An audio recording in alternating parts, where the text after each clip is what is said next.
Bona tarda a tothom i moltes gràcies per ser-hi aquí aquesta tarda per escoltar, per seguir aquesta primera taula rodona sobre sanitat. Es digui la primera perquè farem una altra, que serà la segona, que la farem el dia 12 d'abril, que ja us informaré més endavant.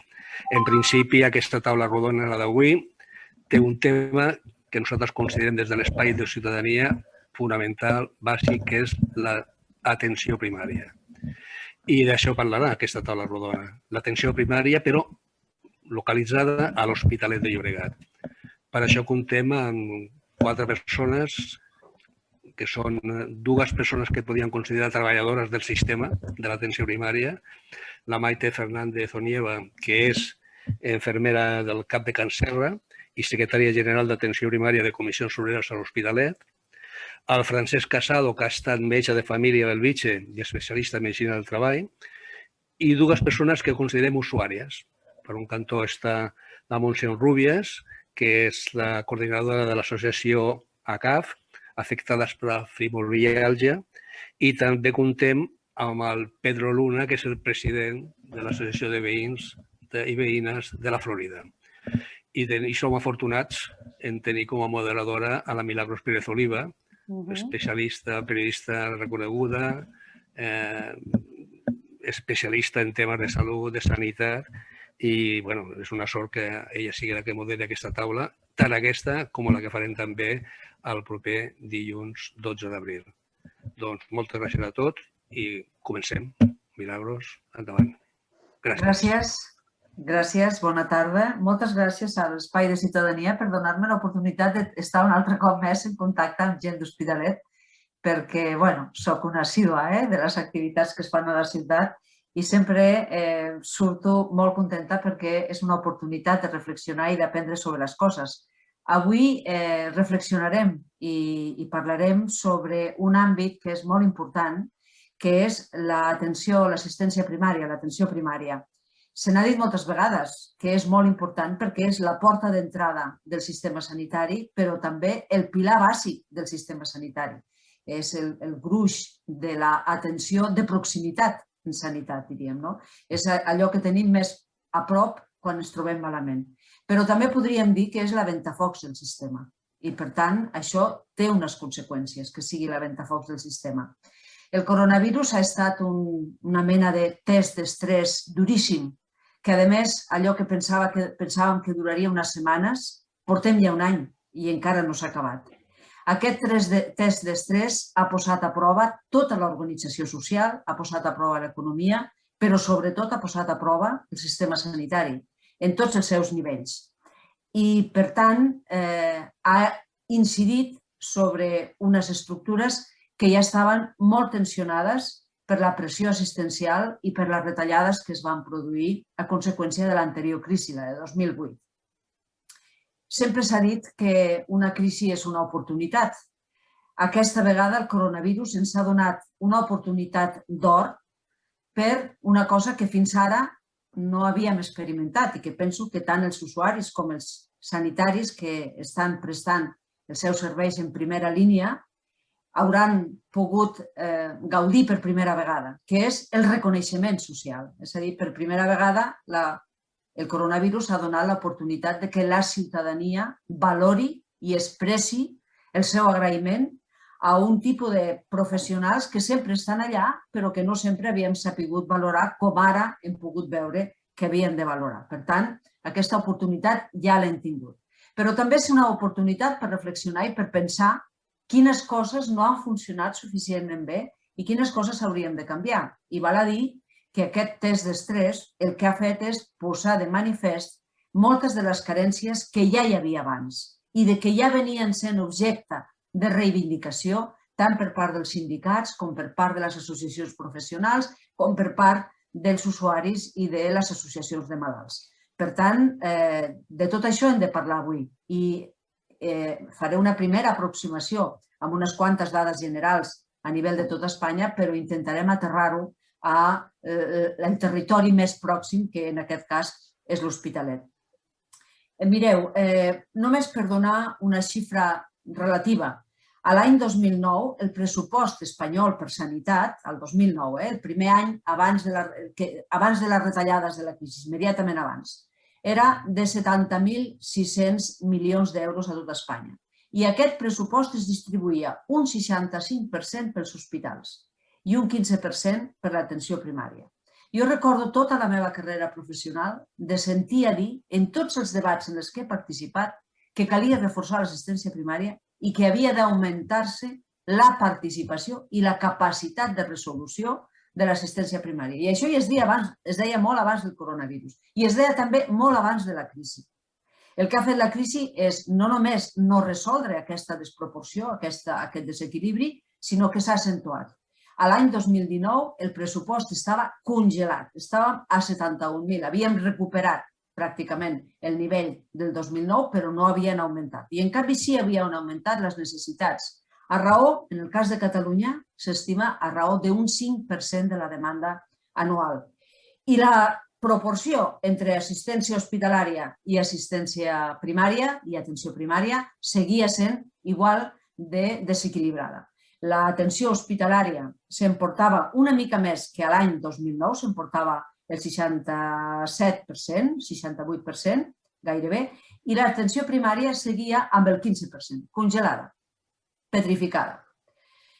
El número de visites havia pujat un 5% anual en el cas de Catalunya, però tenien 900 facultatius menys i diversos milers, que encara no estaven establerts, de personal d'infermeria menys del que es necessitaria per atendre les necessitats que hi havia abans de la pandèmia.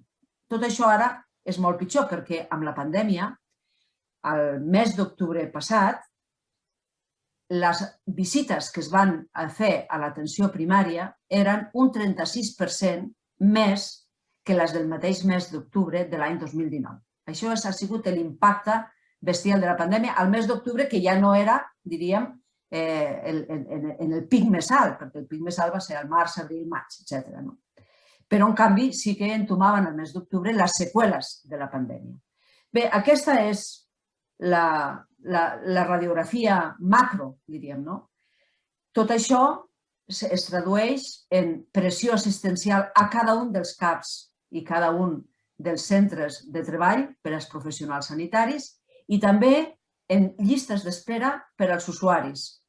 Llistes d'espera que s'han allargat justament també a conseqüència de la pandèmia. Entrem, doncs, en matèria i m'agradaria fer-vos una primera pregunta general, que és si creieu que l'assistència primària, que juga aquest rol fonamental que dèiem en l'atenció als pacients, però també en les polítiques de prevenció, si creieu que en les estructures i els recursos actuals per afrontar bé les funcions que tenen són suficients. És a dir, tenen prou mitjans, ja sé que direu que no, però almenys vull sentir la vostra experiència, i com afecta l'experiència de la Covid i quines creieu que són les lliçons que n'hauríem de prendre. Crec que farem aquesta primera ronda, si us sembla bé, en l'ordre que figura en el programa. Us dono uns 3-5 minuts per fer aquesta primera exposició general i després entrarem en diàleg. Com sabeu, tota la resta de participants estan silenciats per no sobrecarregar el sistema, però podeu participar i podeu demanar i fer preguntes a través del xat del programa. És a dir, escrivint al xat la vostra pregunta, intentarem traslladar-la al final d'aquesta ronda i aquest diàleg als ponents.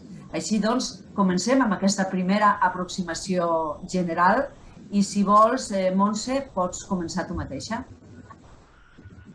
Doncs bé, penso que l'assistència a través del telèfon, a través de... ens ha agafat a tots desprevinguts totalment.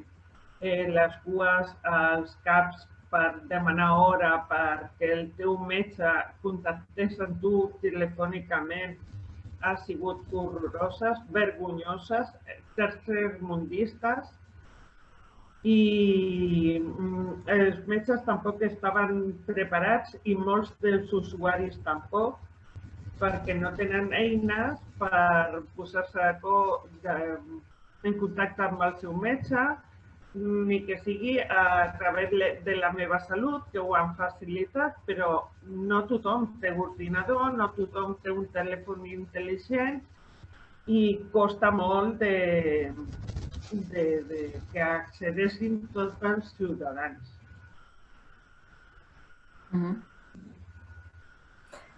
Maite. Bueno, pues a ver, yo voy a hacer un análisis más o menos de cómo nos estamos encontrando ahora en la atención primaria. En estos momentos nos encontramos al límite, con sanitarios agotados, tras el esfuerzo físico y emocional, haciendo doblajes, lo que esto significa sacrificar nuestra vida privada para cubrir y dar atención a los usuarios, con listas interminables de 40 o 50 pacientes, con poco tiempo para atenderles, lo que hace que no podamos dar una asistencia de calidad, lo que estaba comentando Montse. La pandemia simplemente lo que ha hecho es hacer visible las condiciones en las que estábamos. Si realmente queremos hacer un cambio y mejorarla, es necesario invertir. En sanidad no se gasta, en sanidad se invierte, esto lo sabemos todos. Necesitamos presupuesto para infraestructuras, para recursos humanos, aumentando las ratios de enfermería e igualarnos al resto de países europeos. Somos el 5º país por la cola. Con las estructuras y los recursos humanos que tenemos actualmente, es inasumible volver a la normalidad de nuestras funciones sin fracasar. Tenemos un problema serio, que es la falta de espacio en los centros, que esto ya venía de antes de la pandemia. No tenemos consultas para todos los profesionales que trabajamos en los centros.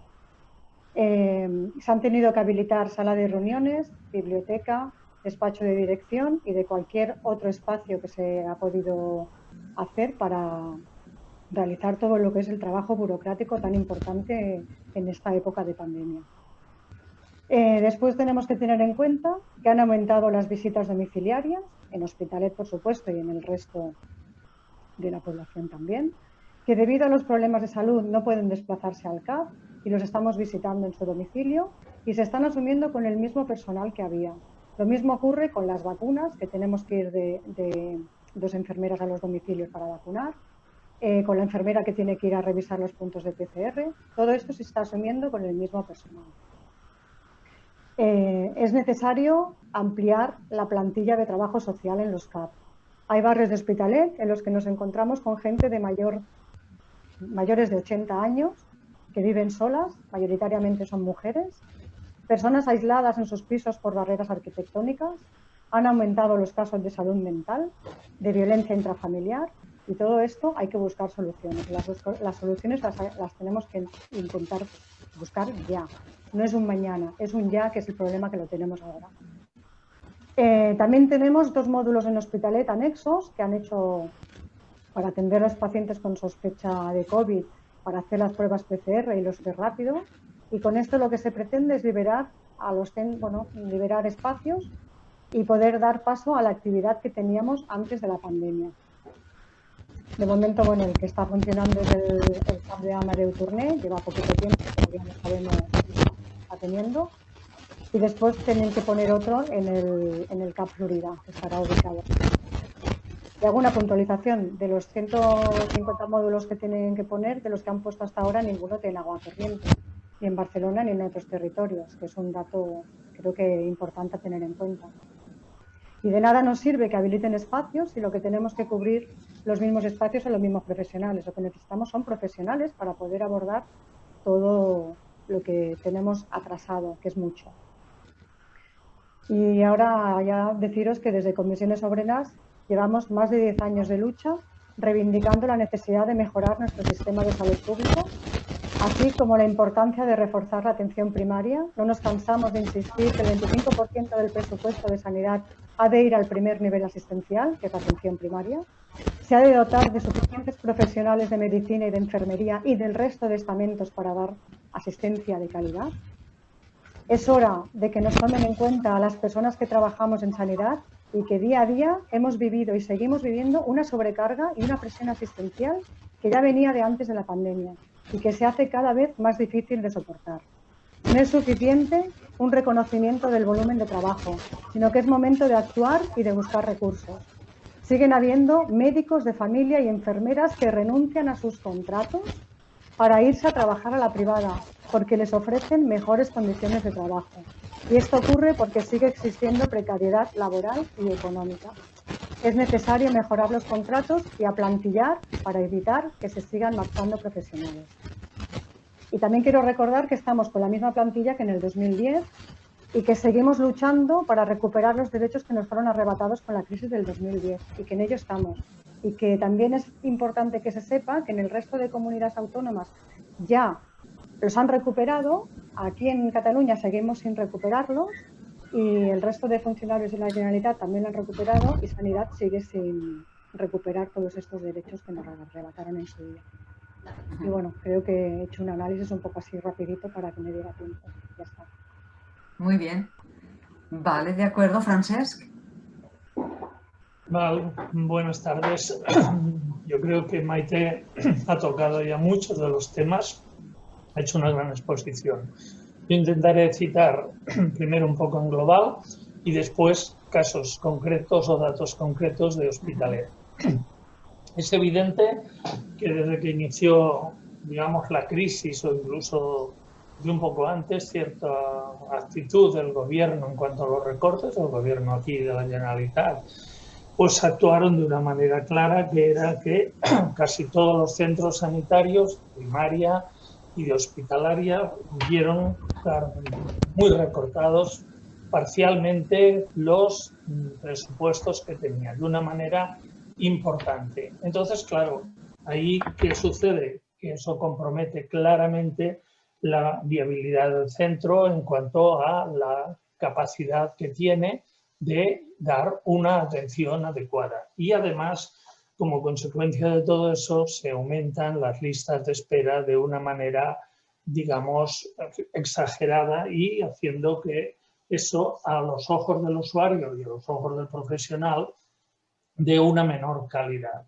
Y no solo una calidad aparente, sino también una calidad real. Una calidad que podríamos encontrar sumando esa calidad de los sistemas que teníamos tensionados a un límite que no permitía llevar efecto. Junto a ello, podríamos decir que la respuesta que dio en aquel momento el conseller fue que iba a cambiar los criterios de las listas de espera. Es decir, cambiamos las listas, decimos que ya hay menos, cuando en realidad hay lo mismo o incluso más. En cuanto a Hospitalet, tenemos que hablar de que, lógicamente, no desglosaré todos los recursos que hay, la docena de CAPs que tenemos en atención primaria, pero sí que puedo decir que tenemos 270.000 habitantes y es fácil calcular cuánto toca a cada CAP. Y en cada CAP tenemos que atender a esas personas con unos índices de densidad que son de los mayores de Europa. Pedro hablará después de la Florida, pero yo puedo dar el dato de que la Florida, que tiene no llega casi a medio kilómetro cuadrado, pues tiene 20 y pico mil, casi 28.000 personas. ¿Eso qué significa? Que en un kilómetro cuadrado, que sería el índice de medida, pues estaríamos hablando de 50 y pico mil personas, que eso hace que exista toda una problemática de salud, como es obvio de ver. Y además, como también ha citado Maite, muchas de estas personas son de una edad que, evidentemente, cuanto más edad, mayor cúmulo de patologías, mayor necesidad de atención, mayor dificultad de dar el tratamiento o el diagnóstico o la atención a estas personas.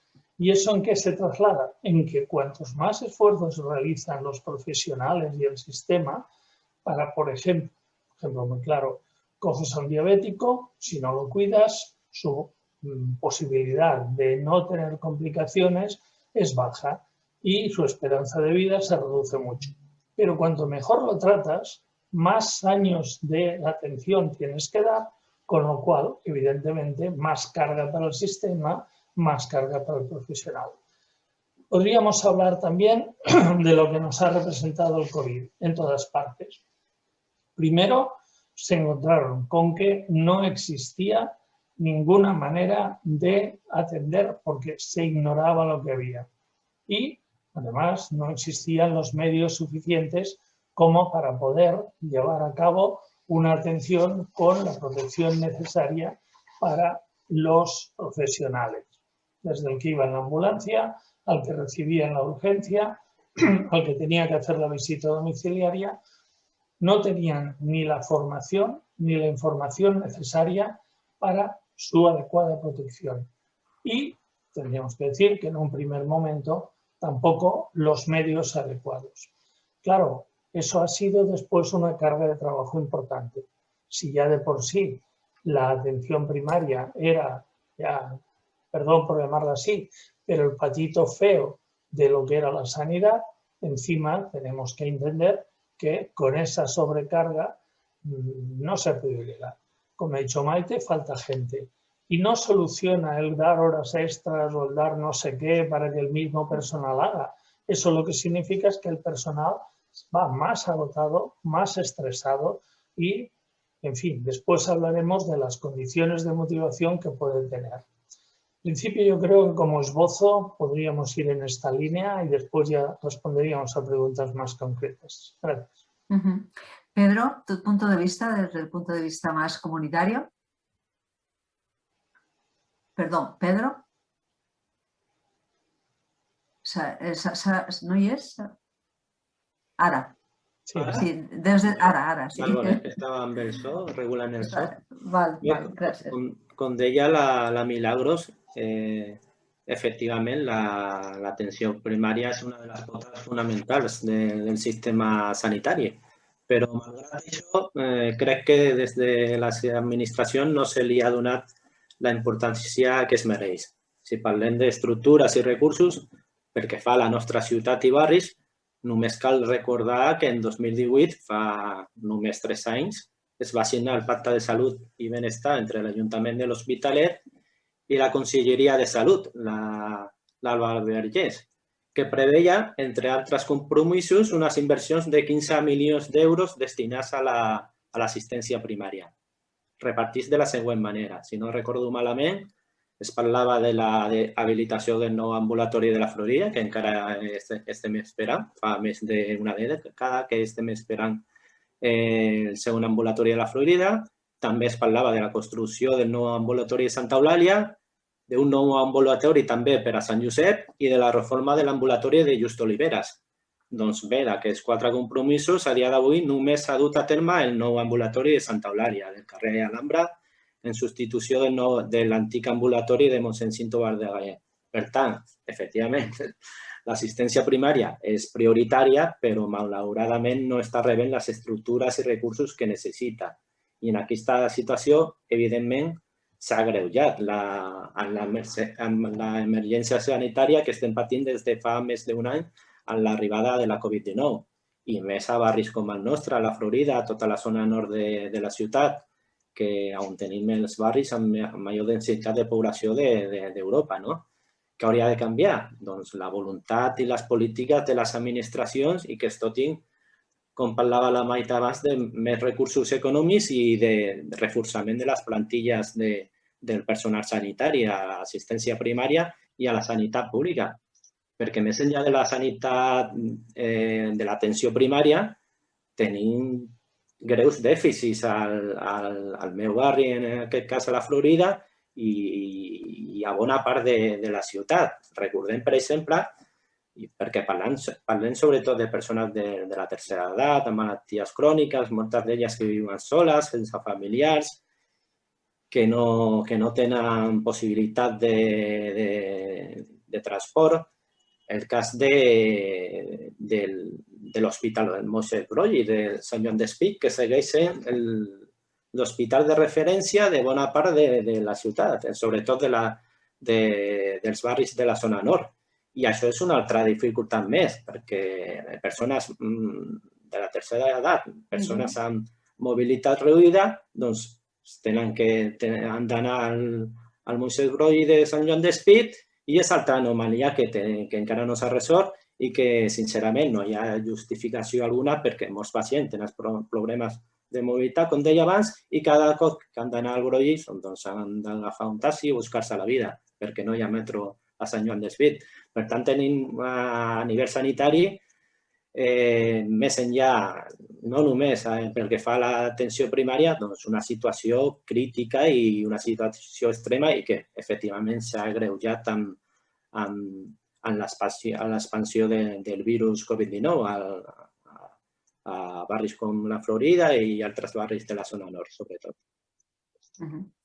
Tots heu fet menció de la densitat de població. Clar, l'Hospitalet era una ciutat que quan es van construir aquests barris i van créixer tan ràpidament en els anys 60 eren uns barris molt joves. Però clar, el temps passa i han envellit i encara que ha vingut contingents de població immigrant que són bàsicament jove, també hi ha molta gent que és molt gran. Són barris envellits que tenen males condicions moltes vegades de serveis socials per ajudar a la gent més envellida.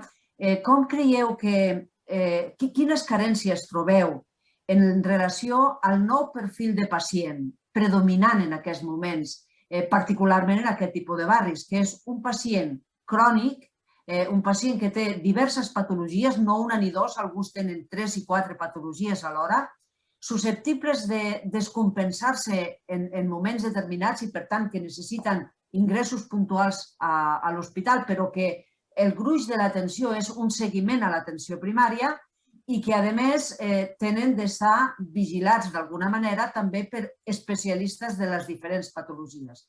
Aquest nou pacient predominant de persona d'edat amb moltes patologies i totes elles cròniques, quins requeriments plantegen per l'assistència primària?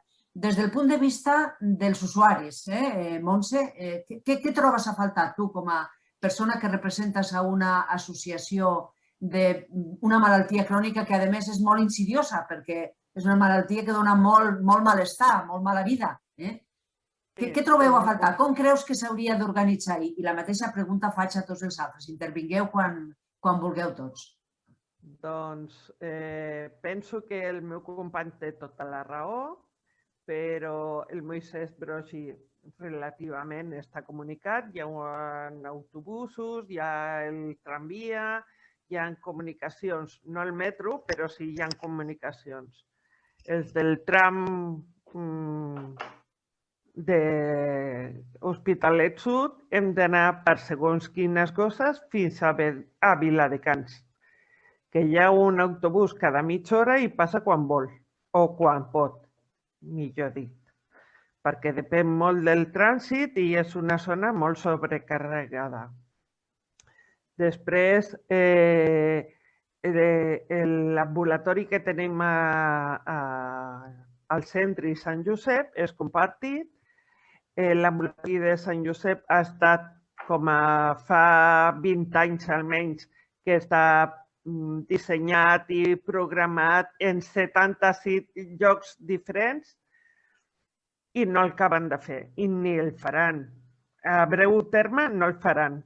Hi havia previst també un altre hospital a Hospitalet per a una assistència intermitja, que no arribés a anar a Bellvitge. Aquest hospital ha quedat desfasat, desubicat, desprogramat i, sobretot, no hi ha recursos per fer-lo. Llavors,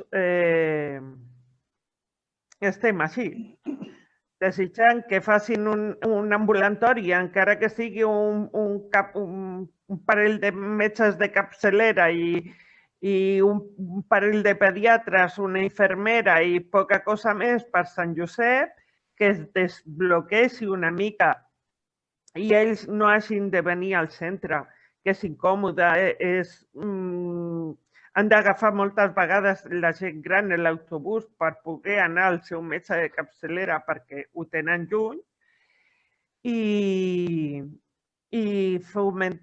fer lloc a més especialistes o una atenció més propera al pacient. Que pugui el metge de capçalera controlar els historials perquè no hi hagi problemes de cohabitació, de xoc de medicaments entre d'una mateixa malaltia i descompensar el pacient crònic. El tema de les vacunes ja ho deixem a part, perquè ja sabem que està la cosa molt malament, que vindran, no se sap quan, però vindran de forma massiva, però mentrestant la gent s'està morint. No sé si algú vol intervenir. Deixeu-me, ara mateix la Montse plantejava un tema que ja vull introduir també en la conversa i podeu opinar sobre la pregunta que us he fet, però la Montse se referia ara a un problema de l'atenció al malalt crònic, que és la continuïtat assistencial. Si el metge i el metge, sobretot de família, el de capçalera, hauria de tenir aquest paper de tutor del pacient a través dels diferents serveis. Introdueixo també aquest tema a part del que parlàvem del nou perfil de pacient. No sé qui vol intervenir, potser Francesc. Crec que el Pedro té un problema de so, no sé si l'ha resolt. L'ha resolt? Sí, ja està resolt. Vale. Bueno, doncs si vols tu mateix o Pedro o el Francesc. A mi em sentiu ara? Sí. Sí, em sentiu? Sí. Francesc. Home, evidentment sí, és un dels problemes greus. El tema que tota la vida ha dit el procés de poder tindre la medicina, diguéssim, de capçalera amb l'altra medicina, podríem citar més, hospitalària, en tota una sèrie d'especialitats, sempre ha sigut un problema. Aquesta continuïtat costa resoldre-la. S'ha avançat amb el tema de lo que és tot el procés informàtic, però, evidentment, d'arribar a aquesta part a estar totalment solventada costa. N'hi ha una càrrega important en el sistema, no és tan senzill per comunicar-te com tindria que ser i les respostes, evidentment, no són tan flexibles. En definitiva, el metge de família no té tota la informació necessària de totes les patologies, les té que integrar i li costa. L'altra part és del malalt al metge. Evidentment, això és complicat, ja s'ha citat. Tenim gent d'edat que li costa, això és un problema greu perquè, si dius, tens 7, 10, 5 minuts per una consulta, doncs, escolti, si és una persona que sap parlar molt bé, que sap definir molt bé la sintomatologia, que en tot moment comunica, és un tema. Si tens una persona que li costa ja solament d'intentar i entendre què és exactament el quadre que té, ja requereix un temps. I moltes vegades aquest temps no existeix ni és possible. Clar que l'atenció primària ha avançat molt. En 40 anys, escolti, és que abans, si demanaves una radiologia, tenies que esperar que te la fessin, que vingués, que tal. Ara la pots demanar tu directament, no té que anar a través de cap altre mitjà. Però, evidentment, costa. I després, també s'ha citat, jo entenc que un malalt que té inclús el problema ja no del desplaçament en un autobús, en el metro, com s'ha citat, és que moltes vegades baixar del seu pis sense ascensor ja és una problemàtica que hi ha molta gent que diu em costa. I això representa una situació de perjudici per la salut important.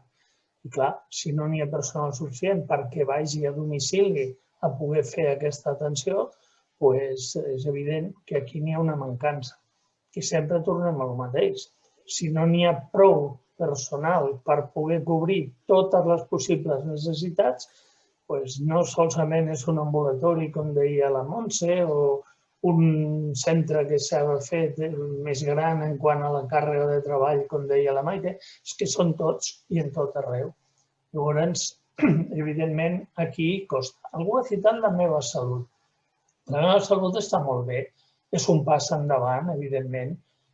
Funciona a nivell d'agenda, funciona a nivell de tractament, funciona a nivell de medicació que posa i tal, però jo, per exemple, no puc entrar a les històries meves, no. Puc entrar a l'informe que algú penja i molts altres, doncs, per càrrega de feina o perquè consideren que no o perquè la visita no genera una determinada implicació d'escriure, no hi posen exactament el que és. És a dir, si et fas un ecocardio o si et fas un TAC, sí que n'hi ha un informe, però si fas una visita en la qual tu demanes perquè et fa una molèstia i això doncs normalment no he quedat allí a la meva circumstància. Amb la qual cosa, quan vas amb un altre, ningú ho tens que explicar, ho tens que dir i no sempre se sap. Crec que és un dels problemes que no d'ara, s'ha citat de sempre. Aquesta continuïtat assistencial és molt difícil. Podria citar, no de primera mà, tinc un germà que és metge de família també, està a Lleida, a Balàfia, que va ser, com recordeu, el centre neuràlgic del Covid. I jo deia, és que si vull saber com tinc els malalts, tinc que anar trucant jo personalment, perquè és el que confien, el que coneixen, el que diuen.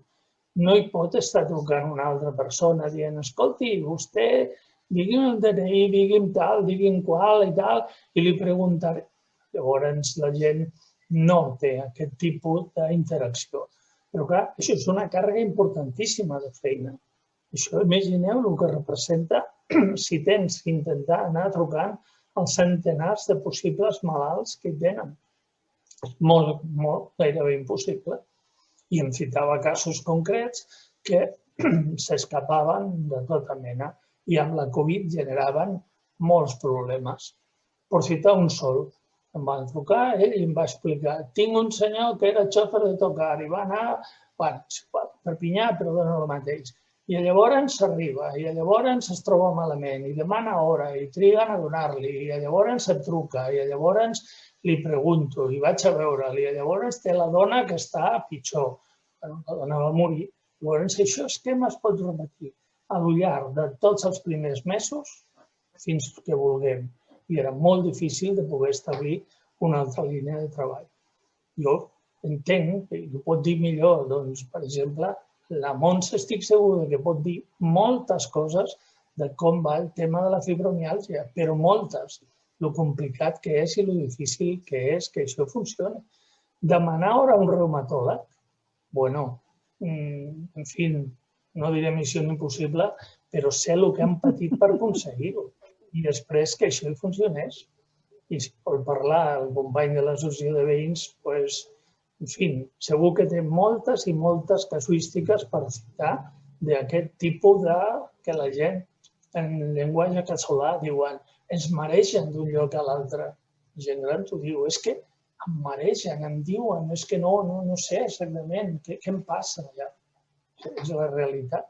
I se treballa per millorar-la, però clar, no ajuda el que retallin a sobre en la retallada, doncs això és molt difícil. Per molt que un professional o un altre, o tots plegats, o un centre, o inclús tot un conjunt de centres intentin millorar amb això, se'ls troba moltes traves. Bé, és que ara que es feia referència al metge de capçalera i al especialista i a la mitjana de dies d'espera, a veure, des de la perspectiva del pacient i de les associacions de veïnes, el primer que s'espera, més enllà de les àrees d'atenció ciutadana, que si s'han habilitat ambulatoris com el de Just Oliveras o la Florida, és que no s'hagi d'esperar més d'una setmana per ser atès pel metge de capçalera o una mitjana de 159 dies per ser atès pel metge especialista o que no hagi d'esperar més de 6 mesos per ser operat. Aquestes són dades de desembre de l'any passat, de 2020, i un any més Catalunya és la comunitat de l'estat espanyol que lidera aquesta estadística, la de la mitjana de dies d'espera. I aquí val a dir, i creiem nosaltres que és una crítica que hem fet, una crítica política, que hi ha una responsabilitat política en aquest sentit, en el sentit de que no s'han destinat els recursos necessaris per fomentar la sanitat pública, perquè hi ha una intencionalitat també per tal d'afavorir la sanitat privada per damunt de la sanitat pública, per afavorir els interessos de les mútues privades, i això és fruit d'una visió de la sanitat, no tant com a servei de la ciutadania, sinó com un negoci. I això forma part d'una gestió, de la gestió de pressupostos, d'una qüestió política, perquè diuen després que no hi ha diners per la sanitat pública, però sí per les escoles concertades o per la compra de terrenys per fer hotels, casinos, com s'ha fet a Vila-seca i Salou, amb la compra per part de la Generalitat d'un terreny destinat a la construcció d'hotels i del casino més gran d'Europa, no? I això respon a un model d'economia productiu determinat, que no es basa precisament en la qualitat i la millora dels serveis públics, sinó en la defensa dels beneficis empresarials. I això s'ha traslladat també a la sanitat, i en aquest cas a la sanitat pública. Per tant, nosaltres creiem també que hi ha una intencionalitat política en aquest cas, en el deteriorament de la nostra sanitat i en aquest cas també en el deteriorament de l'atenció primària. Maite, com a infermera, segur que el tema del nou perfil de pacient crònic que necessita cuidados més enllà de les receptes, diríem, o més enllà, segur que sobre vosaltres també recau aquesta nova realitat que s'ha d'entomar i que cada vegada és més demandant, ¿no?, d'atenció y de cuidados. ¿Cómo veus tú? Mira, pues os voy a dar unos datos que tengo de Hospitalet Nord. Tenemos una población del paciente crónico, pero no el paciente crónico, el diabético, el hipertenso que viene a la consulta, no. Es el paciente crónico complejo, que además tenemos unos especialistas que son los gestores de casos, que también son enfermeras. Y pensar que tenemos más de 1.900 pacientes con ese tipo de indicadores de cronicidad. Y que más de 900 necesitan atención en el domicilio. Y que además es gente que que necesita continuamente o llamar porque algo se ha complicado y se lo han de solucionar al momento para evitar que vayan a los hospitales. Y es un tipo de paciente frágil que ha de estar pues muy mimado y que, bueno, pues si preguntáramos justamente a los gestores de casos que están en los centros, que tenemos uno por centro, que imaginaros lo que es uno por centro, para la cantidad que he dicho, solo en Hospitalet Nord el acúmulo de trabajo que hay, que además el resto de profesionales de enfermería ayudamos también, y los médicos, por supuesto, también. Pero imaginaros el volumen de trabajo y aparte ya no solo el volumen, sino cuando tú te vas a tu casa y ves que muchas veces no has llegado o que simplemente no te quedas tranquilo porque a lo mejor esa visita que has hecho telefónica y que no has podido ir al domicilio porque porque tu jornada de trabajo ha acabado y al final piensas, ostras, ¿y qué hago? Y a veces no te vas ni tranquilo a casa. Y esto pasa muchas veces. Esto es un acúmulo emocional muy grande y que esto es lo que estamos viendo a nivel de salud mental también entre profesionales. Entonces, bueno, por eso yo insisto tanto en que nos hemos de plantear mucho lo que tenemos de plantillas en todos los estamentos, no solo en enfermería, en medicina, en TCAES, en administrativos. Si queremos dar una asistencia de calidad, lo que queremos, y si queremos además volver a una atención primaria adecuada, nos tenemos que plantear muchas cosas. Y esto es a base de recursos, no es otra, y sobre todo recursos humanos. Si no yo, de momento yo le veo poca salida. No sé qué opináis, pero yo le veo poca salida, sinceramente. Maite hablaba ahora mismo. Sí, digas, Francesc. Bueno, yo creo que Pedro ha tocado muy claramente el tema. Hay una intencionalidad clara de que desde el primer día esto era de que fallase todo el sistema público. No solamente para dar la atención privada que era y que los seguros privados, las mutuas y tal, es que evidentemente era, primero vamos a incrementar listas de espera, que la gente vea que somos ineficientes, que la gente vea que no damos una buena calidad, que la gente acabe pensando que esto no le soluciona el problema. Y el que pueda, porque claro, el que no tenga dinero pues no interesa la privada, pero el que pueda, que se busque una solución en la privada, no citaré nombres porque están en la mente de todos, y que vaya allí y que se lo arregle allí. Y eso pues a nosotros nos deja para atender lo que ha dicho Maite, los casos verdaderamente complicados, los casos gravosos, los casos que no interesan. Por citarlo de una manera clara, es coger y decir, oiga, ¿a la privada le interesan los trasplantes?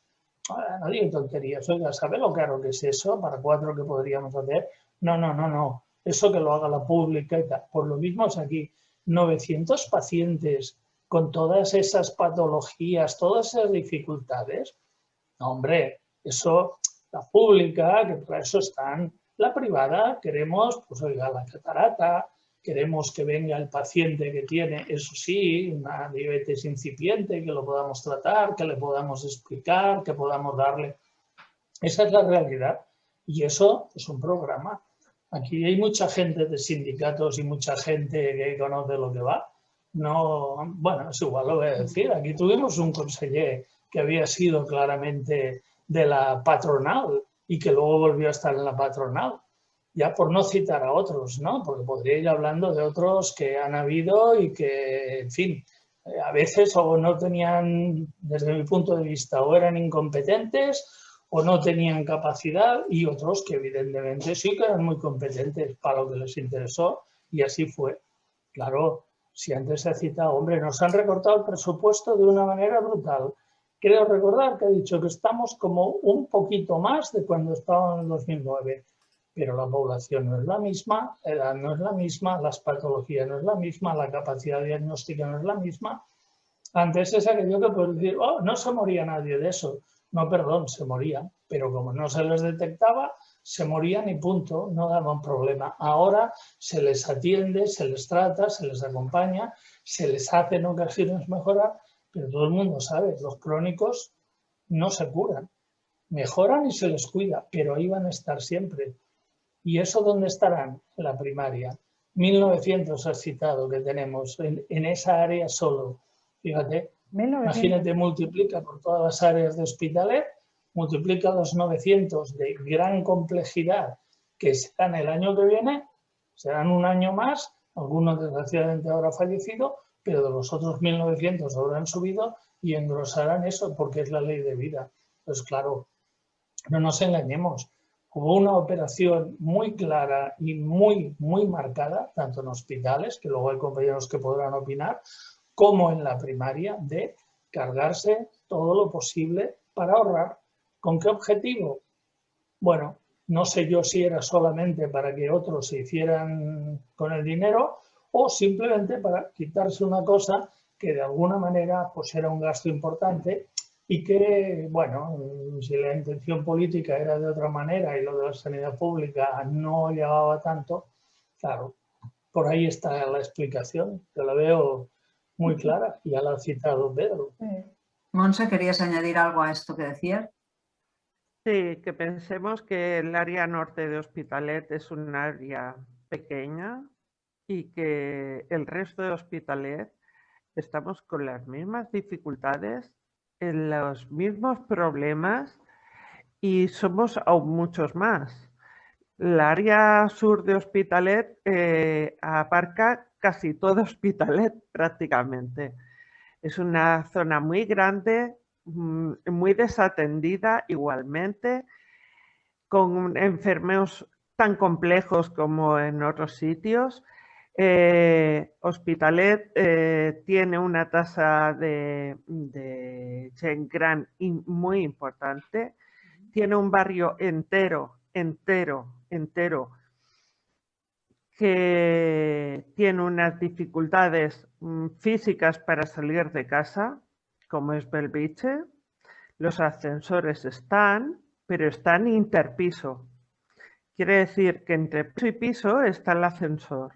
Y tú para llegar al ascensor tienes que subir un tramo de escaleras.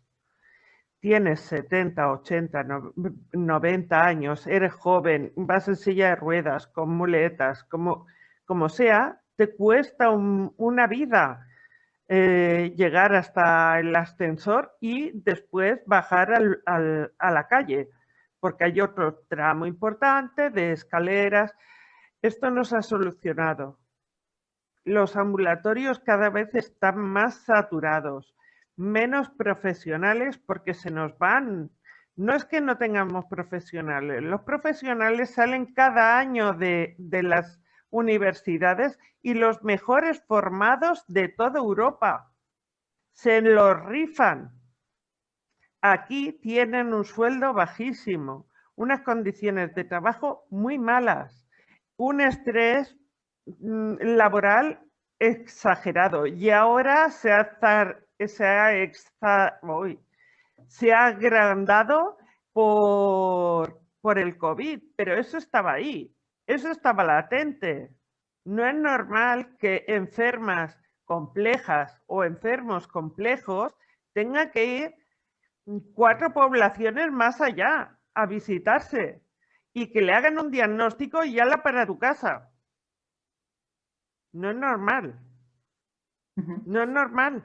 No es normal que no te atiendan, que te hagan solo una valoración, te manden para tu casa y que te lleve tu médico de cabecera que si se ha querido formar y está al día de los últimos estudios, perfecto. Y si no, tienes que chupar y aguantarte con ese médico de cabecera que igual aún está con que son cosas psicológicas, que te lo provocas tú, que tal. Aparte de tus otras enfermedades que siempre vienen acompañando. En fin, terrible. Los médicos de la primaria no tienen tiempo ni para mirarse el historial de sus enfermos. Perdón. No, termina. Ya sé de varios casos que han habido choques de medicamentos que han provocado situaciones muy graves. Porque es que no tienen tiempo, yo lo entiendo, no tienen tiempo ni de mirarse el historial. A ver, este señor que está tomando o esta señora está tomando esto. Mira, para regularle una triste tensión, que eso suele ser de las cosas más sencillas, le voy a cambiar este medicamento por este otro y así. No, llegar a bajadas de sodio bestiales y bueno, luego quedan problemas cognitivos serios que cuestan muchísimo más dinero que esos 5 minutos que necesita el médico para dedicarse a mirar el historial de este paciente. Clar, el que planteja la Montse i el que abans deia la Maite, el que dibuixa és un panorama en el que els professionals sanitaris no donen a l'abast de la pressió assistencial que tenen i això, en el cas, Maite, tu deies, no te'n vas tranquil a casa. Això vol dir que hi ha una càrrega psicològica que els professionals sanitaris estan portant d'alguna manera amb molta dificultat.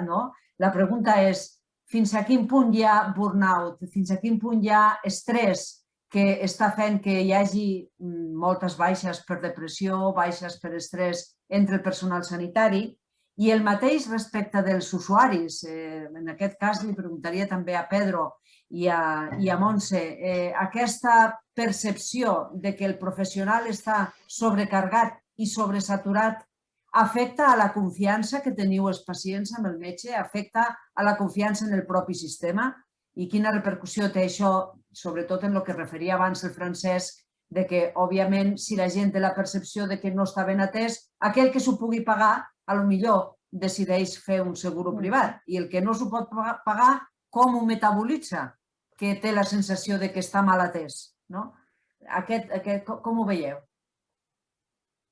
Sí, es evidente. Yo creo que desde la Asociación de Veïns también tenía aquesta visió, no? de que les condicions de feina i laborals del personal sanitari no és precaríssim, perquè a la llarga la precarietat laboral del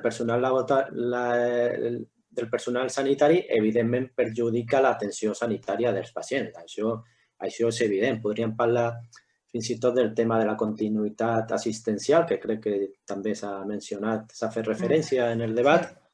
I bé, jo com a pacient, o millor dit, com a activista veïnal, que acostuma a rebre queixes de la ciutadania que són atesos al sistema sanitari, segurament, en principi, el més ideal és que sigui el metge de capçalera el tutor del pacient, perquè és qui millor coneix el pacient, però per altre costat tenim aquest dubte, perquè també em dona la sensació, potser estigui errat, que la qüestió de la continuïtat assistencial també respon a un esquema de major flexibilitat laboral i horària per al personal sanitari i que això precisament no beneficia efectivament als treballadors i treballadores de la sanitat. De fet, De fet, tinc entès que la valoració dels sindicats, i aquí podria corregir la Maite, de la continuïtat assistencial potser no és massa bona i crec que hi ha alguna denúncia respecte, especialment en matèria salarial i d'hores no pagades, etc. Per tant, nosaltres del moviment veïnal tenim la visió dels pacients, però també defensem les condicions laborals i les condicions dignes per al personal sanitari, perquè, evidentment, un personal sanitari, uns treballadors i treballadores de la sanitat amb precarietat laboral, això, evidentment, perjudica de manera evident, no? A l'atenció primària i l'atenció als pacients. I això ens preocupa també, no? Francesc? Sí, bueno, ha tocat un altre tema aquí el company, sí. Aviam, no solament van agafar i van dir que menys recursos i tal, també van fer campanya dient que tots els funcionaris estatutaris eren gandulls i que ja cobraven molt i que no sé què. Resultat, pam, se'ls retalla també el sou, que és una forma molt agradable, i se li incrementa l'horari i se'ls hi fa els 1.000 i una. I, bueno, no sé, si algú es vol riure, que regui. Jo fa 5 anys que em vaig jubilar i encara no m'han pagat una paga que em deuen, em sembla que em corregiran, no sé si és 2012 o 2013. Imagineu com estem. Jo, per sort, un jubilat ja no la necessito tant com... Però n'hi ha molts companys que fan mans i capirots per poder arribar a fi de mes i que allí n'hi ha aquests diners i tal i, bueno... Això també va ser per desacreditar la professió sanitària, la professió que teníem i tal. Evidentment, passa el que s'ha dit. Maite ho dirà segurament molt més bé que jo, després l'Agustí i d'altres companys que estan encara al peu del canó. Les condicions laborals són depriments en quan parlem de que pot ser que hi hagi un percentatge impressionant de gent que no té la seva plaça clara i que no sap quan la tindrà i que estem en una posició que portem anys darrere any allà per saber qui es pot quedar o qui té que anar a treballar a altre lloc o qui es queda sense treball. Això és una realitat molt dura que n'hi ha. Llavors, clar, quan la gent es troba en això, també. I s'ha mencionat els sindicats. Els sindicats fan tota una gran feina, tots els que n'hi ha, o almenys els importants que n'hi ha. Però hem d'entendre que no és el mateix fer una feina en un gran centre de treball, com pot ser, per dir-ho, la SEAT o l'Hospital de Bellvitge, que en centres atomitzats, com pot ser una sèrie de CAPs on n'hi ha poca gent i on n'hi ha un determinat tipus que la direcció té una incidència molt més marcada i molt més clara quan abans hi ha una reivindicació i molta gent que no té contracte fixe. Tot això són dificultats per la tasca dels sindicalistes. Em dirà la Maite si no té dificultats d'aquestes. Per entendre's el mateix problema que pot haver-hi en l'ensenyament. Si tens moltes escoles, cada escola pot tindre una reivindicació, però costa que totes vagin juntes i que trobis persones que en una escola n'hi ha molta gent al claustre que diu ui, no, jo tal, jo em jubilo aviat, jo no sé què, això passa. Evidentment, clar, què va passar? Que tot això es va generar que molta gent se'n anés del sistema, molts a la privada, com s'ha dit. Clar, conec molta gent que va dir, oye, si aquí em foten més hores, em donen menys sou, em fan no sé què, i ara a sobre em diuen que tindré que vindre a treballar, per posar un exemple, el dissabte, que jo treballo no sé quantes hores aquí. I després penseu que els sous no són uns sous per entendre's, que diu, bueno, què guanya un metge? 5.000 euros, 8.000 euros, ni de broma, per dir-ho d'alguna forma. Què guanya una infermera? Després, si vols, Maite, ho dius tu, el que guanya una infermera a la primària. Però no us penseu que n'hi ha. Un resident, per exemple, no arriba ni de lluny als 1.500 euros per treballar tropecientas hores que li toca i fer tot el que li toqui fer. I llavors, aquesta és la realitat. Clar, si surt una oferta per anar al Health Service d'Anglaterra, la gent agafa i diu, bueno, doncs provo allà, perquè allà, a més, tinc aquesta sensació de que em tracten bé, em respecten i no aquesta sensació que moltes vegades n'hi ha de que, bueno, va, tira cap aquí, tira cap allà i tal. A nivell d'infermeria, doncs, si penseu a l'hospital, són números. Avui vas a cardio, no he anat mai, no importa, ja t'explicaran allà, tu ves i tira. Demà, a urgència, escolta, si no t'interessa, doncs a final de mes ja ho veurem si no trobem un altre. Com voleu que la gent treballi així? Això és increïble. És increïble que pugui ser en aquest moment demanant. Maite, sé que vols intervenir, però deixa'm introduir una reflexió que ja hi ha en el xat i que crec que és pertinent en aquest punt de la discussió que teniu. Diu la Manuela, a veces tengo la sensación de que profesionales que también somos pacientes y pacientes nos quedamos atrapados en las quejas. El estrés y la presión puede hacer que incluso entremos en actitudes defensivas. I ella planteja quina altra manera podríem tenir de plantejar aquesta situació en el que no es quedi tan atrapats, diríem, no? Perquè, clar, si un cop fet el diagnòstic i un cop feta la queixa, què hauríem de fer, no? És el que hi ha en aquesta intervenció i que jo us trasllado. Pues yo no sé qué tendríamos que hacer, no tengo la respuesta, la verdad que no, porque es complicado, la verdad que es complicado. La verdad que yo creo que nos sentimos, la palabra un poco la pongo así entre comillas, a veces nos sentimos maltratados por el sistema y maltratados en muchos aspectos. Entonces, realmente yo me pongo a veces a pensar y digo, tengo que aplaudir a todos mis compañeros que van cada día a trabajar y con ganas de hacer y que siguen con ganas de seguir trabajando y de haciendo las cosas porque realmente te pones a pensar entre lo poco que te mira te valora la empresa, además con muchas problemáticas que tenemos en muchos centros con las direcciones de trabajo, que también les vienen a ellos otras órdenes de más arriba, pero que todo eso influye en tantas cosas, en tantos aspectos de nuestra vida, que sí que es verdad que sí, que son muchas quejas, pero que a veces las quejas vienen infundadas por algo.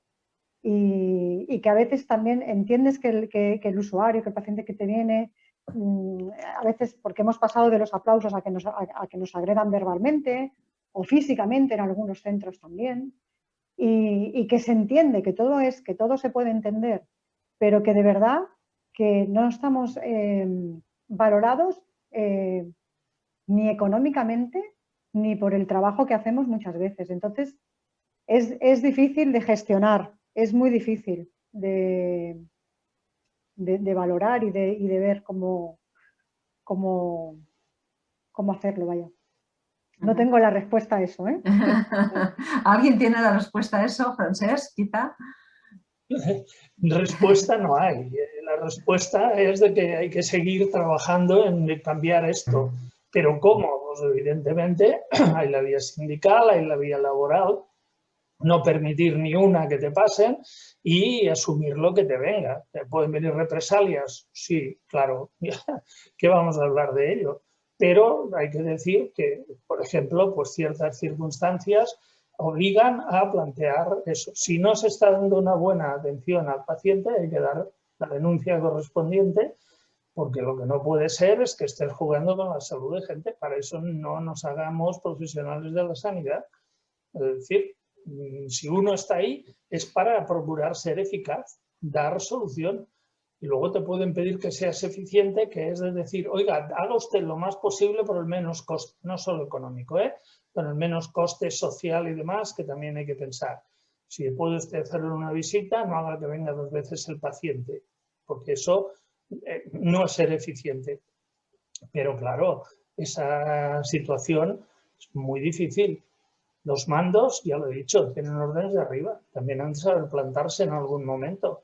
No puede ser que seas esto. Y luego ya a nivel personal, cada uno ha podido tomar pues otras líneas, ya está. Yo tomé una línea que era sindical, una línea que era política, luché en muchos frentes, etc. Pero evidentemente no se triunfa. Esto es un proceso de años y años. Quiero dar esperanza. Yo entré en la primaria Estuve en el 80 y entonces no había ordenador. Eso que han dicho, es que no sabe ni la medicación que lleva. Bueno, es que eran unas fichas cuando las sabía que hacías tú a mano y se perdía. Hoy día es otra cosa. Las enfermeras, hombre, hoy día son unas grandes profesionales y dan una tarea importantísima. Y ahí, por mucho que quieran, ha mejorado muchísimo la atención. Todo el mundo lo ha visto. Y eso es un valor añadido súper importante. Y como ellas, prácticamente todo el personal. ¿Qué pasa? ¿Están motivados? Pues no. ¿Usted los puede motivar cómo? ¿Económicamente solo? No. Aquí se ha citado, ¿sale la gente con un proceso de depresión, de tristeza, de estrés? Bueno, muchísimos, casi todo el mundo.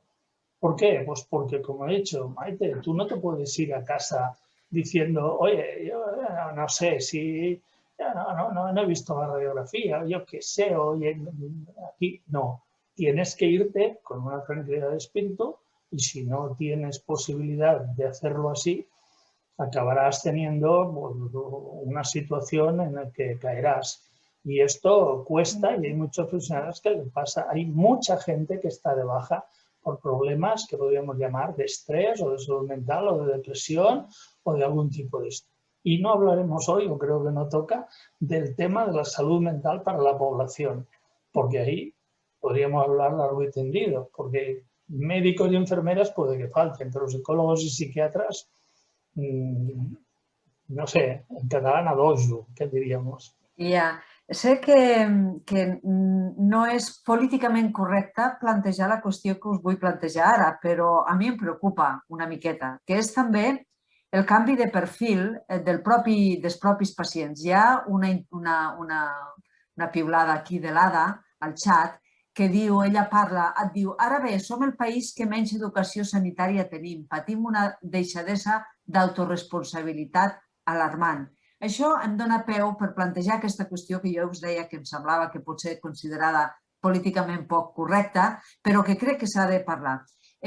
Potser tota aquesta situació de manca de recursos, d'estrès del sistema, d'estrès dels professionals, va acompanyat d'un moment de canvi cultural en el qual estem passant del pacient-pacient al pacient impacient.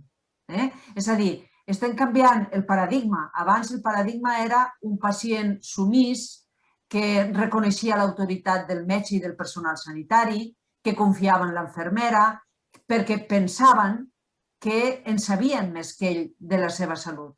Però estem passant a un perfil de pacient més jove que abans d'anar a la consulta ja s'ha fet 50 voltes per internet i ja porta el seu diagnòstic fet a la butxaca moltes vegades, no? Llavors, aquest pacient que ve amb mentalitat de consumidor, que és el que probablement primer desertarà del sistema públic per anar-se'n a una assegurança privada, és sobretot un pacient jove.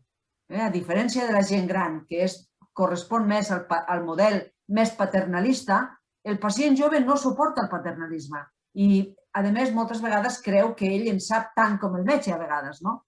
Llavors, com ho veieu això? Com ho viviu això als centres sanitaris i a les associacions de pacients? Que suposo que també és un tema que us surt, que no és el mateix el pacient més gran associat que el pacient més jove, que és segurament més exigent, més demandant, etc.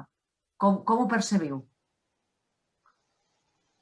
Jo, per exemple, trobo que hi ha molta gent a la meva associació que no gosa ni desdir al metge, encara que li senti malament la medicació, de dir-li que no li senta bé, que no ha encertat i inclús que ha fallat greument per por que hi hagin represàlies.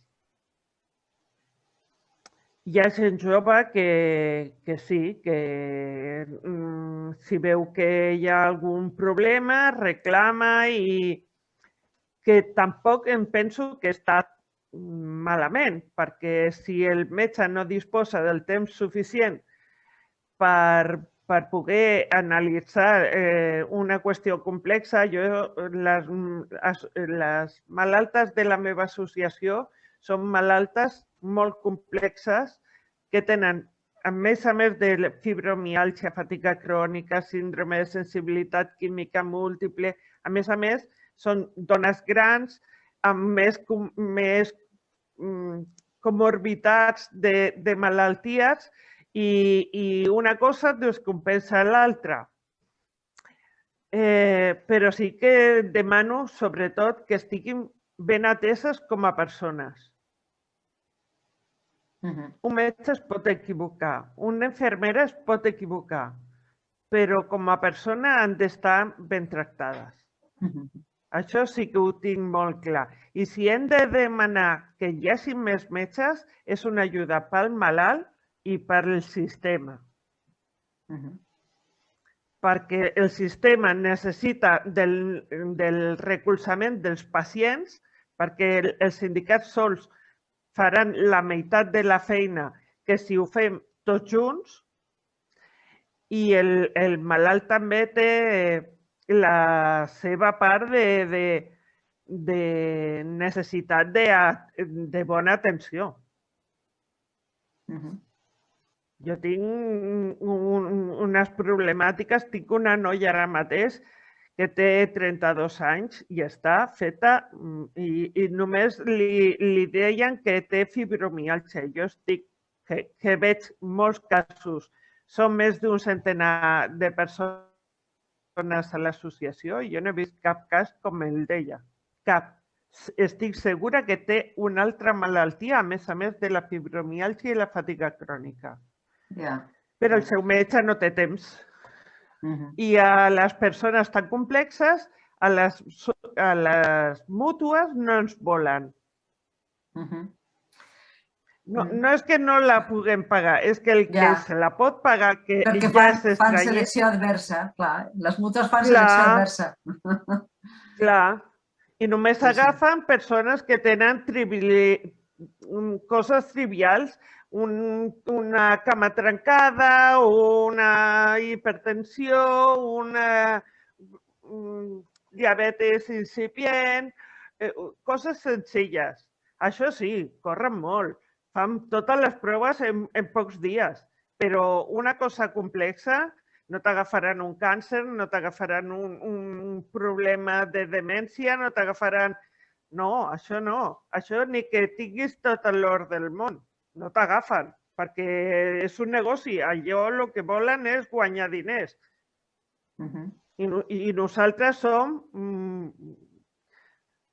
com se diu en castellano, devotes de la seguretat social, de l'assistència primària, i per això lluitem i estem sempre intentant ajudar als metges, la infermera i també al pacient, clar. Sí, sí. Algú vol intervenir sobre aquestes qüestions? Francesc, sí.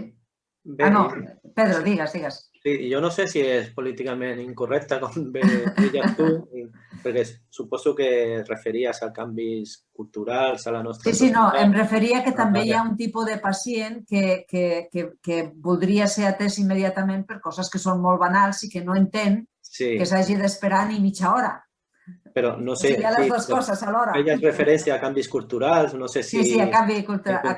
Si feies referència també al tema de la immigració, etc. No, la immigració no. És més aquest tipus de pacient més demandant. És a dir, jo estic molt preocupada perquè veig que hi ha una part de la gent jove que està molt acostumada a entendre que els serveis públics com si, diríem, no toleren l'espera raonable. Jo no dic que l'espera hagi de ser tolerable, però una espera raonable. Però és que em preocupa que aquesta situació que hi ha a l'atenció primària, de que no hi ha temps per escoltar la gent, no hi ha temps per atendre, etc., això, la gent que està jove, que està acostumada a un altre tipus de tracte com a consumidors i que pensen que els han de tractar com a clients i com a consumidors, doncs aquests seran els primers que desertaran de l'assistència primària. I, per tant, em preocupa que la legitimació del sistema públic perdi tota una capa de generació de gent jove que no troba aquesta satisfacció en l'assistència que esperen trobar i que, en canvi, la troben en la privada perquè, com són joves, a la privada els reben amb els braços oberts perquè no tenen moltes patologies. Això volia dir jo, una miqueta aquest contrast de dos tipus de pacients, no? Bé, jo el que crec és que la situació actual que pateix la sanitat pública i en aquest cas l'atenció primària, crec que la màxima responsabilitat no és en qualsevol cas del ciutadà o del pacient, sinó de l'administració pública i dels diferents governs, no? Perquè amb aquesta teoria o amb aquest pensament podríem justificar el copagament sanitari que va haver-hi a Catalunya fa uns anys, l'euro per recepta, que posava l'èmfasi i dirigia, per dir-ho d'alguna manera, la responsabilitat cap a la ciutadania, cap als pacients, en el sentit que la saturació de l'atenció primària i dels hospitals era responsabilitat dels pacients, i que per això feia falta el copagament sanitari, l'euro per recepta, etc. Afortunadament es va anul·lar això del copagament sanitari, que crec que es va fer a Catalunya i Madrid. Jo el que vull dir és això, que evidentment hi ha hagut canvis culturals, la gent potser ara no és tan pacient com fa unes dècades, però que la màxima responsabilitat segueix sent de les administracions. Bé, jo diria un parell de coses. Estic molt d'acord en que no és responsabilitat del pacient. El pacient intenta de la forma que pot sortir-se. Sí que n'hi ha pacients que li diem RAC, que diu jo, quan necessito, vull que m'atenguin. O pacients Corte Inglés. I si no m'agrada, que em tornin els calés, però fora. Però la gran majoria sí que n'hi ha una paciència infinita moltes vegades, unes ganes de col·laborar. I sí que n'hi ha alguns, cert, que venen, que per la seva possibilitat o pel seu coneixement han entrat a internet, han consultat, han parlat, s'han documentat molt i que venen, que a vegades posen qüestions. Clar, si ve un senyor i diu i el tractament aquest que han tret a Berna de Suïssa, que estan estudiant i tal, a mi no m'ho pregunti, això encara no ho hem vist, no? És una cosa que quan l'ha vist vostè? No, és que estic en un foro que... Aquestes coses són molt poc, però el real és que el pacient, partint d'una educació sanitària, qui pot esperar que l'atengui per si sol, que el caigui del cel?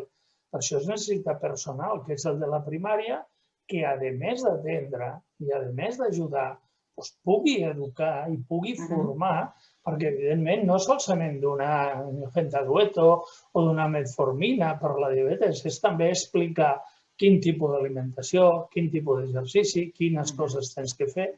Això és acompanyar el malalt i això ajudarà molt a que el malalt no n'estigui. Igualment que el que no la té, si li diuen primer què té que fer, com es té que comportar, tal, doncs arribarà un moment en què no la tindrà. I això no és una qüestió que digui, escolta, que tot el món s'aposi aquí, se llegeixi llibres, aprengui, faci... I això és molt complicat i és molt llarg. No tenim més que mirar quan no li dona la gana d'anar amb mascareta. I mira que sensitiu i mira què es fa. Però, de totes formes, el camí únic és aquest. Si gent com la Maite, doncs a la gent que tracta li ha anat formant al llarg dels anys, s'han après moltes coses i segur que fan molt més bé les coses i el que ha fet aquesta educació li han pogut fer perquè ha hagut personal, temps i capacitat, doncs està millor que el que no l'ha tingut i pot ser que està una mica més pitjor aquest que el que s'ho ha pogut mirar i ha tingut potser un familiar que li ha pogut aconsellar o ha tingut aquestes opcions. Però, des de luego, si plantegem la idea que això està malament perquè els pacients no hi saben, ostres, llavors, jo apaga i vámonos, perquè és que... Forma part moltes vegades de les excuses per intentar posar, com deia el Pedro, el copagament. També és veritat que hi ha aquesta gent jove que té més dificultats per entendre i per tenir paciència. Apareix aquí en pantalla, m'apareix Nicolàs com una mà alçada i no sé si li puc donar o ell mateix es pot desmutar. Nicolàs, em sents? No, igual. Deu estar silenciat. Deu d'estar silenciat, sí. Perquè està tothom silenciat i també hi ha una altra mà, apareix Agustí, però jo crec que jo no puc donar pas. M'agradaria fer-li, perdona, una petita matització al Pedro. El Sí. copago de l'euro el van treure perquè els gurús polítics es van donar compte de que això tindria moltes conseqüències a l'hora de la votació, perquè va haver-hi moltes campanyes. Llavors van donar la volta. El copago és de que, escolti, fins a 18 euros al mes i guanya de tant a tant.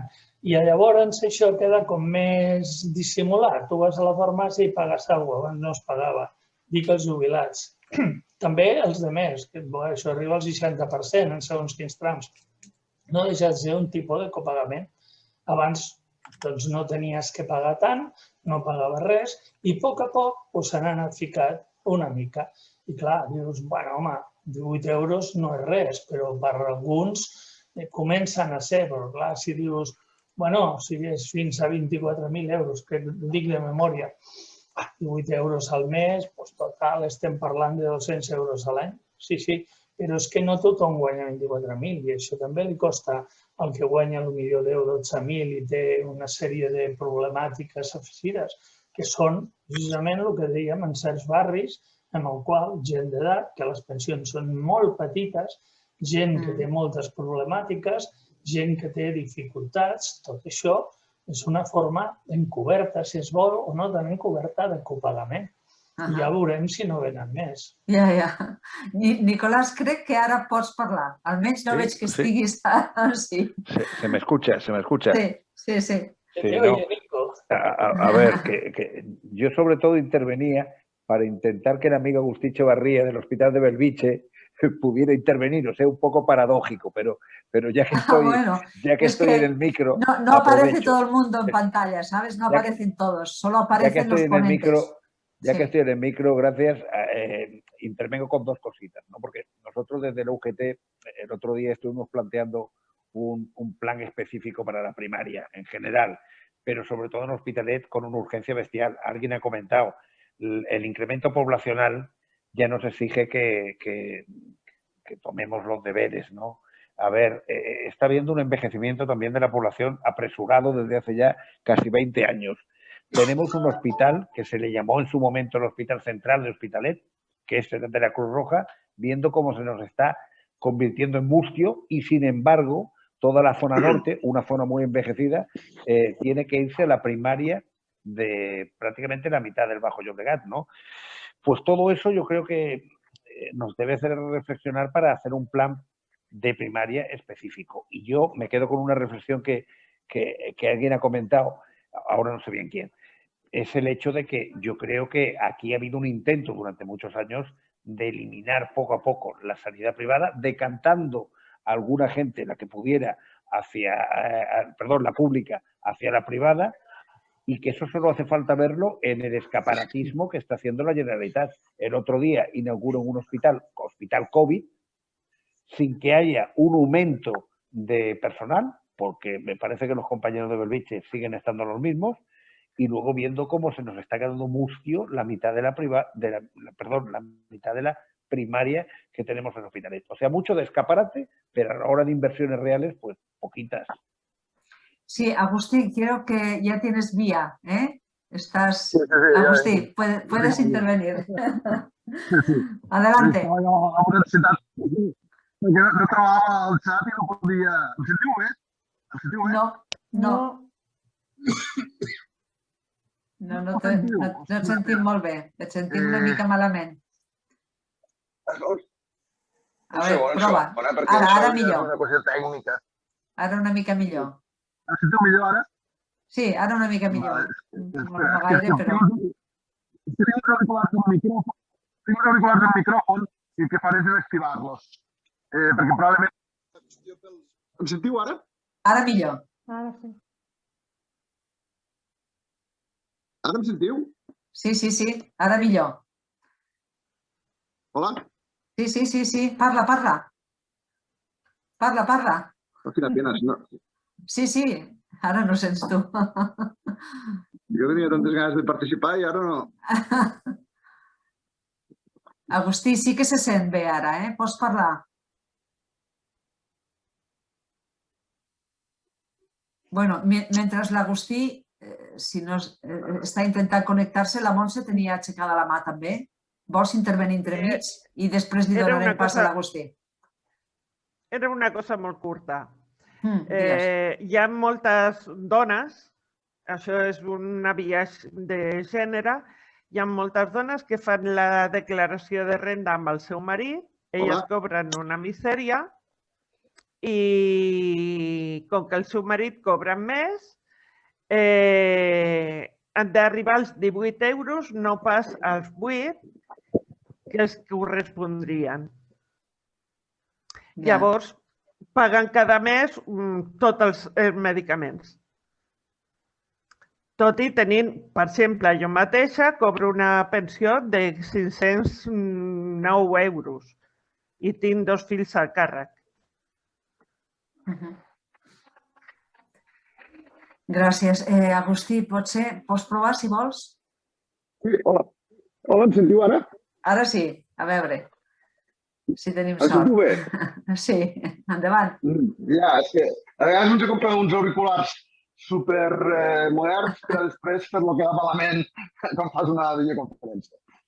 Bueno, jo, evidentment, ja sabeu que soc del món hospitalari, però hi ha un gran paral·lelisme en qüestions que afecten a l'atenció primària i que els companys, evidentment, saben més que jo, però després hi ha molta qüestió de l'origen, de lo macro, perquè aquí, evidentment, que es parla de lo micro i moltes vegades de lo meso, i que em sembla que està força bé que es parli, i això són ells els que ho viuen al dia a dia, però després també estan les qüestions que aquí s'ha parlat del tema dels sindicats, com intervenim, i jo puc parlar, evidentment, com a ciutadà, com a infermer, com a professional, com a usuari, però jo també vull remarcar i incidir molt en les polítiques que s'han fet aquests darrers anys, que evidentment que s'ha comentat, però aquestes polítiques neoliberals han sigut força nefastes. I jo ho he viscut, sobretot, principalment des de l'any 12 cap endavant, on el govern de la Generalitat recolzava la reforma laboral a Madrid i el nostre estimat Boi Ruiz, a expenses de l'Artur Mas, anava a Madrid a dir al senyor Mariano Rajoy com havia de retallar, com havia de fer aquestes retallades austericides i aniquiladores del sistema públic, que no hem d'oblidar que la dreta burgesa catalana neoliberal mai ha estimat, que és l'Institut Català de la Salut, sense desmereixer els companys que hi ha a la concertada i després a la privada, que també es fan concerts. Però això jo crec que és molt important incidir, perquè si mirem totes les memòries pressupostàries d'aquests anys, veurem que hi ha una mella brutal que cau en picat tot el que és els pressupostos que es destinen a la sanitat pública. I això té una repercussió molt important en els recursos, primer, recursos humans i després recursos materials. Perquè no hem d'oblidar que, i això ho saben evidentment els companys de primària, que a l'atenció primària els models actuals parlen d'empoderament del malalt. O sigui, el malalt se l'ha d'informar, se li ha de fer una educació sanitària i una promoció de la salut encaminada a empoderar aquest malalt. I això no vol dir que aquest malalt se converteixi en un quejica o un exigent. Se convertirà en un quejica o un exigent si nosaltres li donem totes les eines perquè decideixi sobre la salut i després no li fiquem els recursos a l'abast. I això és el que està passant per culpa d'aquestes polítiques que la Covid ha posat de manifest que aquest sistema sanitari nostre no era tan bo com ens deien, sinó que estava en un franc decliu. Llavors, per això dic que és molt important i aspectes com és la prevenció primària, o sigui, combatre factors de risc, la prevenció secundària com és el screening o el cribatge a l'hora de detectar malalties, que això amb la Covid també s'ha quedat molt de costat. O sigui, s'ha quedat molt arraconat perquè, evidentment, que els companys de la primària no donaven a l'abast i han d'atendre el que els venia per la porta, que era el malalt de Covid amb una pneumònia bilateral ofegant-se amb una saturació de 90 o de 85 i que requeria això. Això té que vull incidir molt en totes aquestes polítiques de la qüestió de neoliberals d'aniquilació de la sanitat pública pura i dura. La prova està en que l'Institut Català de la Salut, i això és un acord que tenim tant primària com hospitalària, el segon acord de condicions de treball, perquè sabeu que els funcionaris també depenen moltes coses dels pressupostos generals de l'Estat de Madrid, però el segon acord de condicions de treball de l'ICS està prorrogat des de l'any 10. O sigui, fa 10 anys que està prorrogat. O sigui, cap govern és capaç d'agafar i dir fiquem-nos damunt de la taula, com se va fer l'any del tripartit, que es van ficar 680 milions d'euros damunt de la taula, per intentar corregir tota la desviació, tota la manca d'inversió que havien anat acumulant els governs de Convergència, perquè van anar 23 anys, i això és evident, però aquí no podem repartir les culpes, perquè la política la van portar durant 23 anys, que van fer iris vells, van fer declaracions públiques, van externalitzar tota una sèrie que no m'agrada parlar externalitzat, però tampoc puc dir privatitzat perquè són empreses públiques. Van estar tota una sèrie d'anys, el banc més fora, el diagnòstic de la metge fora, la logística fora, i tot això repartint entre els seus amiguets que a mi m'agradaria gestionar empreses en les quals me donen la pasta la Generalitat i jo s'ho faig malament, doncs bueno, ja m'enviaran a un altre lloc i segur que buscaran per la porta giratori alguna qüestió. Per tant, és molt important, no, acabo, perquè ja et dic, tenia el butxe ple, tenia ganes de parlar. No, però és perquè és molt important que anem a l'origen també d'aquesta qüestió. A l'origen d'aquesta qüestió perquè llavors tenim una dada molt important. Durant les retallades del senyor Mas, l'Institut Català de la Salut va passar d'uns 43.000 treballadors a uns 38.000. Van perdre 5.000 treballadors pel camí. L'Hospital de Bellvitge, en concret, va passar de tindre 4.500 treballadors a tindre 4.000. Llavors, ara hem tornat a pujar, afortunadament, això també s'ha de dir, però també vull recriminar que els socis de govern també moltes vegades s'han posat perfil perquè el fin justificava els mitjans a l'hora d'aconseguir determinats objectius purament polítics. Per això dic que jo vull incidir molt en les polítiques, que són les que al final acaben generant aquesta problemàtica de manca de recursos pressupostaris que després tenen la conseqüència a nivell de recursos humans, a nivell de recursos materials i a nivell de que la població no estigui tinguda com d'humana. No m'enrotllo més perquè dic que estaria...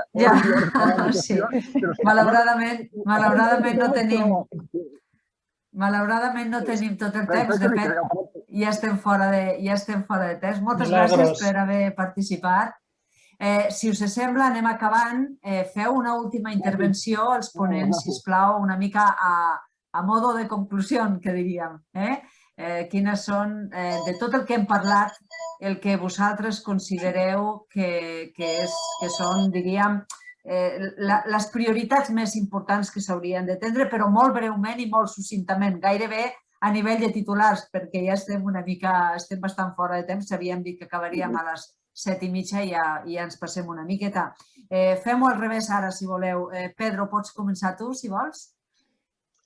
Bé, doncs des de la Florida, ara que represento a l'Associació de Veïns de la Florida, recordar que encara estem a l'espera del segon ambulatori de la Florida, que ja portem més d'una dècada esperant. Si no recordo malament, va ser l'any 2010 quan es va aprovar l'adequació del segon ambulatori del barri a l'Avinguda Catalunya, però han passat els anys i encara no s'ha dut a terme. No s'ha dut a terme el mateix compromís de la Generalitat i de la seva consellera de Salut.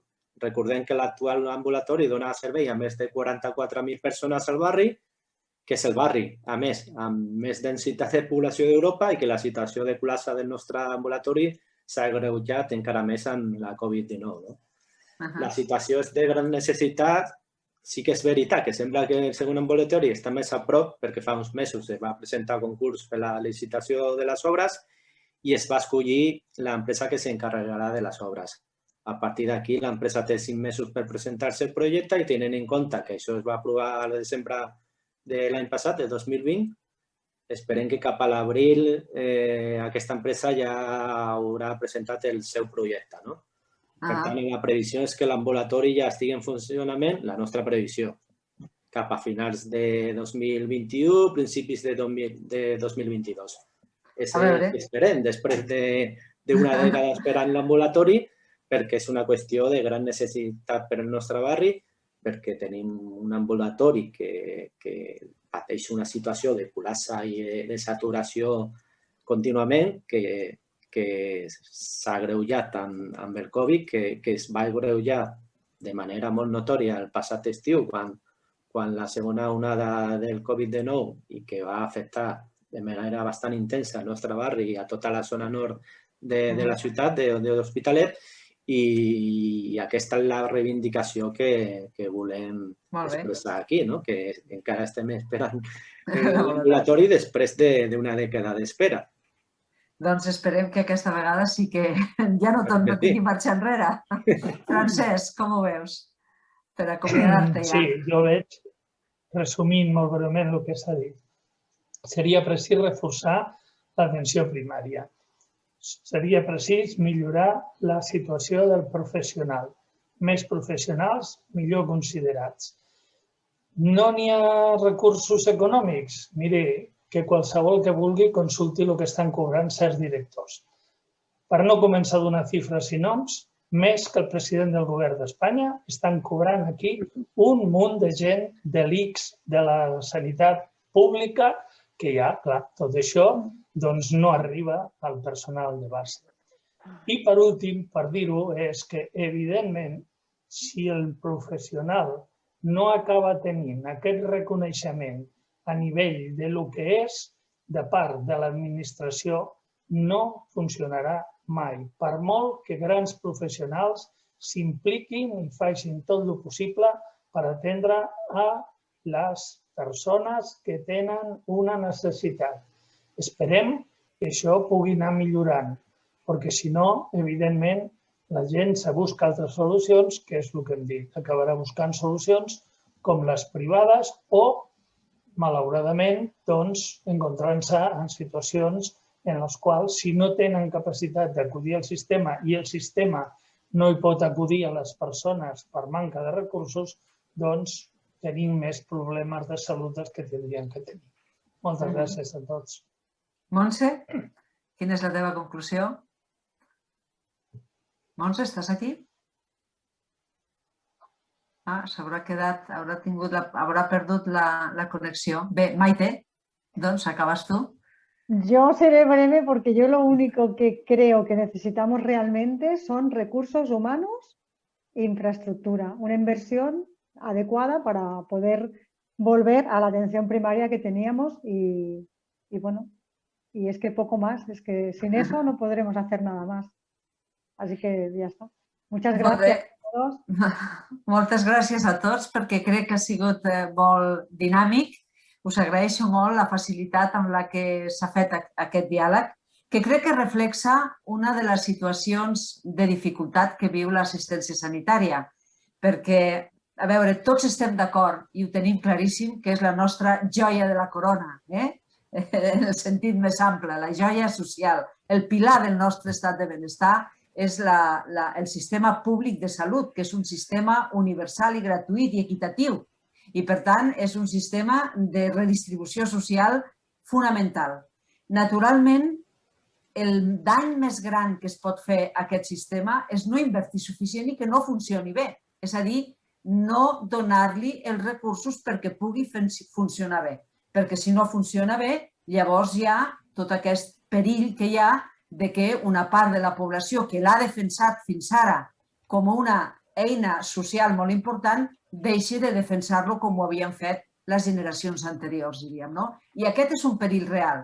Llavors, en aquest debat hem vist que es pot trobar un equilibri entre fer la crítica del sistema, que és necessària, perquè si no, no millorarà, però fer-la d'una manera que sigui constructiva perquè no sigui utilitzada la queixa i la crítica per donar la raó a aquells que diuen que el sistema sanitari públic no funciona. Per tant, aquesta és una línia delicada i difícil de mantenir. És a dir, si no se reivindica i no s'expressa la queixa, no millora, però també la queixa normalment és utilitzada, si us fixeu i mireu la publicitat de les assegurances privades, el missatge subliminal que té és veieu que l'assistència pública no funciona, apunteu-vos a la privada. Per tant, en aquest difícil equilibri que crec que en aquest debat ha sigut modèlic com s'ha abordat, és a dir, s'ha fet la crítica, s'ha fet el plantejament de què necessitaria el sistema públic, però defensant al mateix temps la necessitat de tenir un sistema públic universal i gratuït. Així que moltes gràcies a tots i amb aquest missatge volia acomiadar-me. No sé si l'Enric Roldán vol dir adeu. Bueno, agrair-vos a tots els ponents, a la Montse, a la Maite, al Pedro i al Francesc i a tu, Milagros, per aquesta taula rodona que ha portat tantes coses. Només que volia intervenir, però ha sigut perquè la primera pregunta ha quedat en l'aire. La dic perquè pot entrar, com ho tenim el dilluns 12 d'abril, una altra taula rodona sobre sanitat, una taula rodona que anirà sobre les propostes polítiques per a una millor sanitat pública a Catalunya, ha quedat en l'aire una pregunta que era tenim una població, una part, un nombre significatiu de la població de l'Hospitalet que no té targeta sanitària perquè no està empadronada. Llavors, aquest buit d'atenció a aquesta població, com es pot gestionar? Aquesta pregunta la feia l'Anna Ballina, que és d'un mitjà de comunicació d'aquí de l'Hospitalet, que és el districte 7, i volia dir, ja en parlarem i possiblement sortirà, perquè no és només una qüestió d'Hospitalet, sinó que aquesta és una qüestió general. Llavors, us emplaço per al dilluns 12 d'abril i moltes gràcies a tots i ens veiem aviat. Gràcies. Molt bé. Moltes gràcies. Gràcies. Molt bé, adéu. Adéu i bona tarda. Bueno, un placer, haber estado aquí. Gracias. Muy bien. Pronto.